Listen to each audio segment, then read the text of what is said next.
ಹೋಗಿ. ಇದು ನನ್ನ ಕಾನ್ಸೆಪ್ಟ್ ಸರ್. ನಾನು ಮಾಡಿರೋ ಉದ್ದೇಶನೇ ಅದು.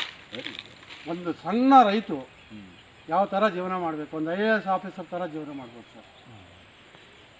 ನಾವು ಆ ಕಷ್ಟಗಳೆಲ್ಲ ಅನುಭವಿಸಿದ ಮೇಲೇ ಜಾಬ್ಗೆ ಹೋಗಿದ್ವಿ.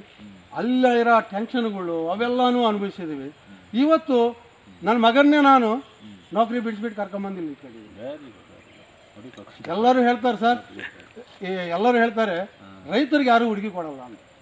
ನಾನು ಹೇಳ್ತೀನಿ IAS ಆಫೀಸರ್ಗೆ ಅಂದರೆ ನನ್ನ ಮಗ ಚೆನ್ನಾಗಿದ್ದಾನೆ, ನೀವು ಕೊಟ್ಟರೆ ಚೆನ್ನಾಗಿ ಸಾಕಂತೀವಿ.